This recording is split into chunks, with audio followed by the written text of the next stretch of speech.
Nesse vídeo nós vamos aprender sobre fluxo de controle em C#. Até o momento nós escrevemos programas que executam comandos um atrás do outro. Mas os softwares que nós usamos no dia a dia geralmente não são tão lineares assim. Imagine o seguinte exemplo. Você está criando um jogo em que o jogador vai comprar uma nova espada com um mercante no seu jogo medieval. E essa espada, ela custa 1000 moedas. Nesse caso, o jogador precisa ter uma quantidade certa de moedas para conseguir comprar a espada. Senão, ele não vai conseguir comprar ela. Nesse ponto do nosso programa, a gente está criando uma espécie de bifurcação, em que vamos querer escrever um certo bloco de comandos quando uma certa condição for atendida. Nesse caso, a condição é: o jogador possui 1000 moedas? Se a resposta for sim, a gente quer que o nosso programa continue por um fluxo onde ele vai debitar essas moedas do jogador e a espada vai ser adicionada no inventário dele. Caso contrário, se a resposta dessa condição for não, a gente pode mostrar uma mensagem para o jogador dizendo que ele não tem moedas diferentes. E aí que entra o comando if no C#. Ele permite que o nosso programa altere o seu fluxo quando alguma condição for atendida. Então a sintaxe dele é assim: a gente começa com o comando if, entre parênteses a gente coloca alguma condição e embaixo a gente cria um novo bloco entre chaves com os comandos que vão ser executados caso aquela condição seja atendida. Vamos fazer esse exemplo do jogador comprando uma espada em C#, então. Eu vou criar aqui um novo projeto na nossa solução, do tipo console. Eu vou chamar ela aqui de 05, é a nossa quinta aula de C#, Control Flow. E vou deixar ela aqui no diretório que eu já tinha escolhido. Então vamos começar aqui definindo quantas moedas o jogador tem. Vamos fazer um saldo para ele aqui, vou chamar de balance. E vamos dizer que ele tem 500 moedas. Então aqui a gente vai fazer a instrução para verificar a condição que a gente falou antes. Então eu vou criar aqui if, aí entre parênteses a gente vai pôr uma condição que defina se ele deve ou não entrar nesse bloco de código. E a condição vai ser a seguinte: ele precisa ter mais ou pelo menos 1000 moedas, ou seja, o saldo dele precisa ser maior ou igual a 1000 para que ele entre nesse bloco que eu estou colocando entre chaves aqui. E nesse bloco a gente pode executar as operações que a gente viu lá no nosso exemplo. Então eu vou alterar o saldo dele aqui para que ele remova os 1000 reais, ou seja, ele está realizando o pagamento. E vamos colocar uma mensagem aqui informando que ele comprou a espada. Então vamos escrever aqui, ó: parabéns, você comprou a espada. E no fim, só para a gente ter uma informação extra, a gente pode mostrar o saldo final do jogador após ter comprado a espada. Tá, então vamos supor que o jogador tenha 1500 moedas. E a gente vai executar aqui o nosso programa. Então vamos entrar na pasta cd05 control flow e vamos executar aqui .NET Run. Então o que aconteceu? Quando o nosso programa chegou nesse bloco de código, ele verificou que o saldo do jogador era maior do que 1000, então ele reduziu 1000 do saldo dele e mostrou a mensagem, como a gente pode ver aqui, e no final ele mostrou o saldo, que foi 500, que é o resultado da remoção dos 1000 que a gente fez aqui dentro desse bloco. Agora vamos supor que ele não tenha moeda suficiente, a gente pode colocar aqui 500 e salvar. Eu vou executar novamente. E vocês vão ver que ele não executou aquele bloco de dentro e o saldo dele continua como 500. Vamos pôr um pouquinho menos para não ficar igual ao exemplo anterior e ficar mais claro isso. Então, ó, ele chegou no if, ele verificou: o saldo é maior ou igual a 1000? Não, porque é 300. Então, ele não entra nesse bloco e ele pula direto para o fim e continua a execução do programa. Então, ele só mostra o saldo que é o mesmo saldo inicial que ele tinha. Perfeito, mas eu quero também que algo aconteça quando ele não tiver saldo suficiente para comprar a espada. Eu quero que o jogador receba uma mensagem, por exemplo, dizendo que ele não tem saldo. Aí entra o comando else. O comando else é um complemento do comando if, onde a gente vai escrever um outro bloco de código caso a condição definida seja negativa. Ou seja, a gente está dizendo basicamente o seguinte: se a condição for verdadeira, execute esse bloco. Se não, execute esse outro bloco aqui.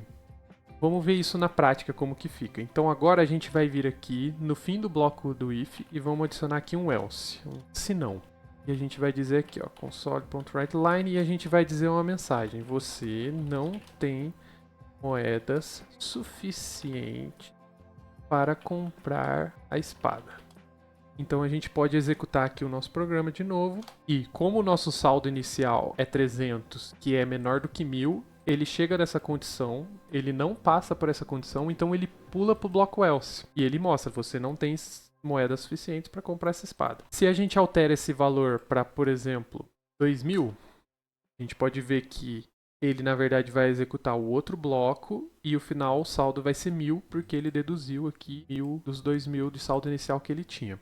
Agora vamos ver os operadores relacionais que a gente pode usar para fazer comparações dentro do if. No nosso exemplo, nós usamos o símbolo maior ou igual para comparar o valor da esquerda com o da direita. Nesse caso, comparando se o valor da esquerda era maior ou igual que o da direita. Então esse símbolo é um operador relacional. E esses aqui são os outros operadores relacionais que nós podemos usar. O primeiro dele, igual igual, a gente está comparando se dois valores são exatamente iguais. Então no exemplo ali a gente está comparando que 10 é igual a 10 e isso vai dar verdadeiro. A gente pode usar também o símbolo de exclamação igual. Ele vai comparar se o valor na verdade é diferente. Então se a gente comparar 10 é diferente de 20, essa condição vai ser verdadeira, porque eles são dois valores diferentes. A gente tem o símbolo de maior, que compara se o valor é maior que o outro. Então aqui a condição vai ser verdadeira única e exclusivamente se o valor da esquerda for maior. Então se ele for 10 também, aqui por exemplo, a gente está comparando 20 com 10, então essa condição vai ser verdadeira. Se esse primeiro valor fosse 10, essa condição ia ser falsa, porque 10 não é maior do que 10, ele é igual. E aí a gente tem o operador maior ou igual, e vai verificar basicamente a mesma coisa que o anterior, porém ele também valida se eles são iguais. Então nesse exemplo aqui, 20, ele é igual a 20, então essa condição vai ser verdadeira. Se eu colocasse 19, ela ia ser uma condição falsa. Se eu colocasse qualquer valor acima de 20, ela vai ser verdadeira. E a gente tem o oposto, que é menor, que compara se o valor da esquerda é menor que o valor da direita, e o menor ou igual, que compara se o valor da esquerda é menor ou igual ao valor da direita. Vamos fazer uns exemplos no código para a gente ver isso na prática. Eu vou criar um novo projeto aqui, tipo console app, que eu vou chamar de 05B, vou chamar aqui de conditions. E nele vamos fazer o seguinte, vou colocar um comentário aqui, então tudo que a gente coloca um barra, ele vai ser ignorado pelo programa, porque isso é um comentário, tá? E vamos criar aqui a variável int x igual a 10 e y igual a 10 também. E aí a gente pode verificar a seguinte condição, que o x é igual a y. E a gente pode mostrar uma mensagem aqui no console, algo mais ou menos assim, writeLine. Eu vou colocar aqui, ó, x, vou colocar até em letra maiúscula aqui para ficar fácil de entender, é igual a y. Então, se a gente executar esse programa, tem aqui em 05b, conditions.net run, a gente pode ver, opa, eu coloquei o y errado aqui, vou corrigir, executar novamente. Então a gente pode ver que ele diz que 10 é igual a 10. Se por um acaso a gente muda um desses valores, essa mensagem não vai mais aparecer, porque essa condição não vai ser verdadeira. O próximo exemplo é o não igual, ou seja, diferente. Igual, diferente. E aqui é interessante que a gente comparou números antes, mas esse tipo de comparação vale para qualquer tipo de dado. Então a gente pode comparar duas strings. Vamos supor que a gente está comparando aqui o player 1 com o player 2. O player 1 é o Leandro e o player 2 é a Lucy. Aí vamos fazer a seguinte comparação. Player 1 é diferente de player 2, ou seja, a string dessa primeira variável, ela não é igual à segunda. E aí a gente vai pôr uma mensagem aqui, ó, console.writeLine. Vamos escrever aqui, ó, o nome do player 1 não é igual a player 2. Vamos executar novamente. Então ele mostra aqui, ó, Leandro não é igual a Lucy. Mas o mesmo vale se a gente alterar o valor aqui para igual. Então vamos colocar duas strings iguais. Se a gente fizer essa comparação, as duas strings têm exatamente o mesmo valor, então ele não entra nessa função. Próximo exemplo, maior que. Então vamos comparar aqui duas idades. Eu vou criar aqui, ó, age 1, vou colocar aqui 30 e age 2, vou colocar 20. E aí a gente vai fazer a seguinte comparação. If age 1 for maior que age 2, a gente vai mostrar uma mensagem aqui, ó. Console.writeLine. Colocar a idade 1, age. Então, vamos lá, tantos anos é maior que a outra idade aqui. Então, como 30 é maior que 20, essa condição vai entrar. Então, se a gente executar o nosso programa, a gente pode ver que ele mostra aqui o valor. A gente pode fazer o mesmo tipo de comparação, vendo se é maior ou igual que. Então, igual que. E a gente pode fazer aqui, bem semelhante, age 1 maior ou igual a age 2. E aí eu vou colocar aqui console.writeLine. Vou colocar aqui.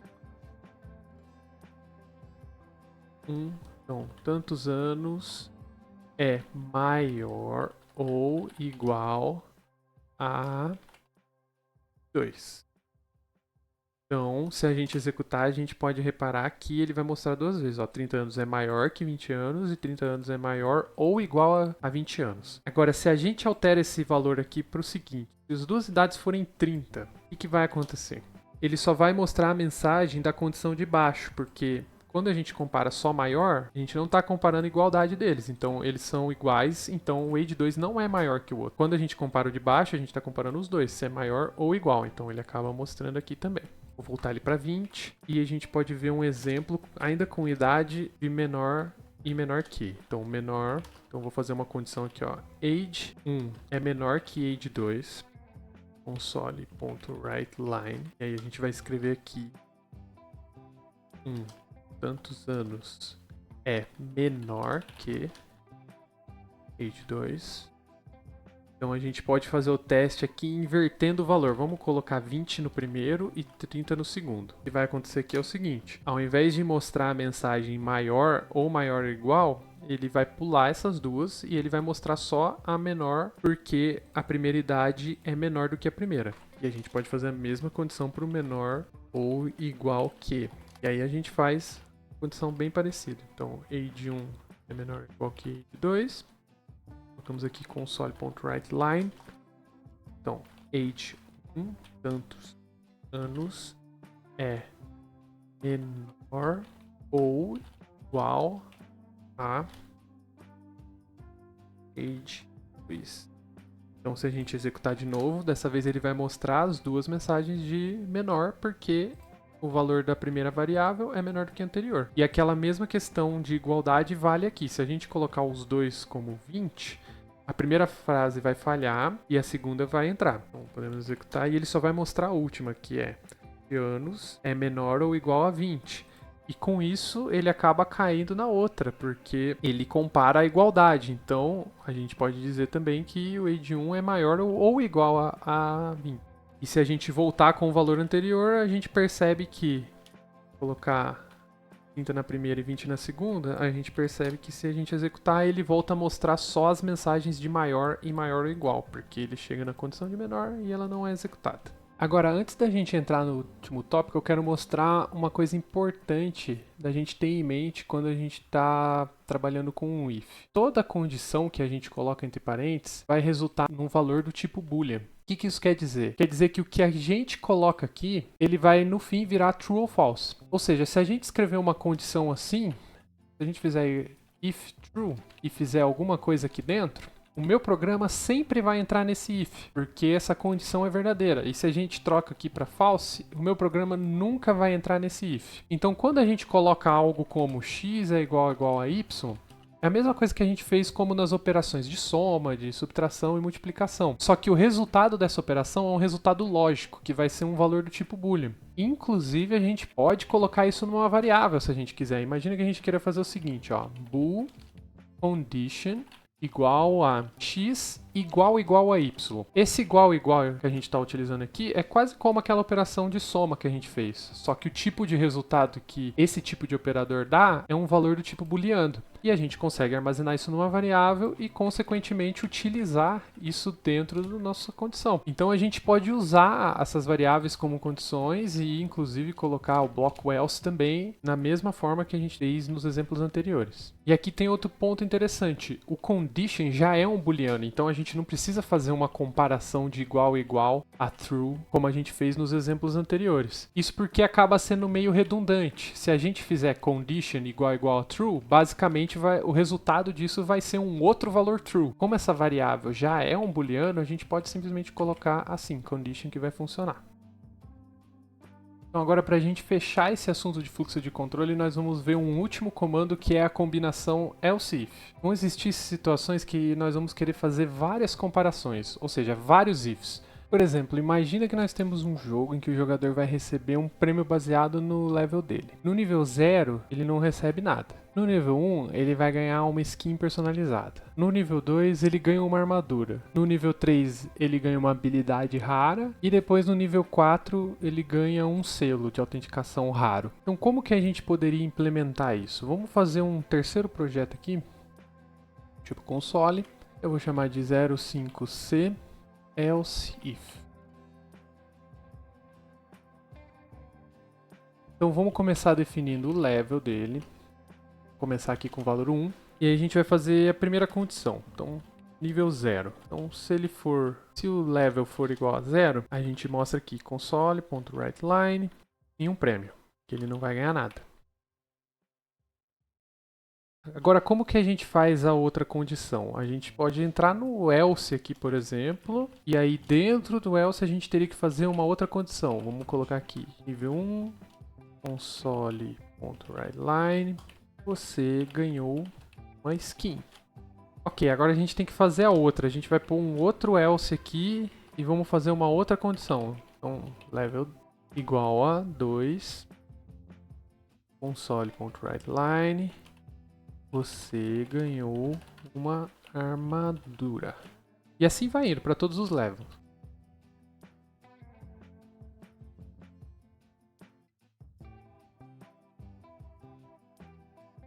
Pronto, então a gente pode executar esse programa aqui e a gente vai ver que ele funciona. Vamos entrar aqui na pasta 05C elseif.net run. Então, como a gente definiu o level 1, ele ganhou uma skin. Se a gente trocar esse valor para 0, vai ganhar prêmio nenhum.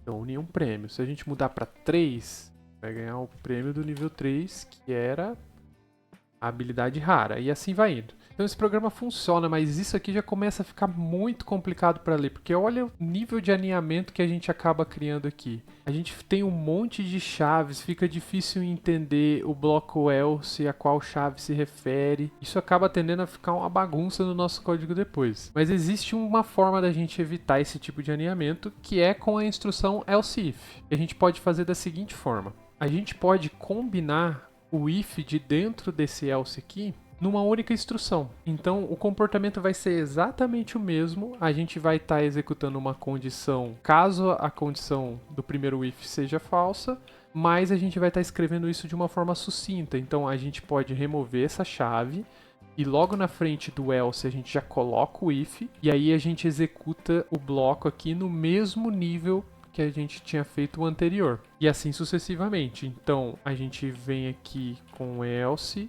podemos remover a chave, colocamos aqui no mesmo nível o if e vamos fazendo a mesma coisa para todas as condições. E aí no fim a gente pode remover esse monte de chave extra que acabou sobrando aqui. E com isso a gente tem um código mais sucinto que vai ter exatamente o mesmo comportamento que o anterior. Então se a gente executar, o resultado vai ser o mesmo, o nível 3 ele vai ganhar uma habilidade rara. Se a gente colocar aqui 4 só para testar, ele vai cair na última condição. Inclusive a gente pode inverter aqui essa solução para que o nenhum prêmio seja o último else, porque ela é a condição de exceção, caso nenhuma das anteriores seja verdadeira. Então a gente pode começar com o if no nível 1, e aqui no último bloco pode ser só o else. Então se qualquer uma das condições anteriores forem falsas, ele não ganha nenhum prêmio, que aí a gente garante uma abrangência maior nas nossas condições. Então não só o 0 não vai ganhar prêmio, mas qualquer outro valor que esteja fora do alcance das condições anteriores que a gente definiu. E isso continua funcionando normalmente. Se a gente colocar 0 aqui, em um prêmio, ou ainda qualquer outro valor que não seja 0 e também não seja equivalente a como -1, um prêmio. Vamos agora para os exercícios e desafios dessa aula. Exercício A. Crie um programa que pergunte o nome e a idade de uma pessoa e mostre um texto no console indicando se ela é maior ou menor de idade. Exercício B. Crie um programa que pergunte 2 números ao usuário e mostre no console qual é o maior. Exercício C. Crie uma calculadora em que o usuário escolhe o tipo de operação a ser feita. Primeiro peça que o usuário escolha qual operação deve ser realizada, soma, subtração, multiplicação ou divisão. Em seguida, peça que o usuário informe os dois números que serão utilizados. Mostre no console o resultado da operação escolhida entre os dois números. Exercício D. Considere um campeonato de basquete em que, para ser classificado, um time precisa vencer 2 de 3 partidas. Crie um programa que peça para o usuário preencher o placar de 3 jogos de um time e mostre uma mensagem no console informando quantos jogos o time venceu, qual é o seu saldo de pontos nos 3 jogos e uma mensagem informando se ele foi classificado ou não. E agora vamos para os desafios dessa aula. Desafio A. Crie um programa em que o usuário digite um número e mostre se o número é par ou ímpar. Desafio B.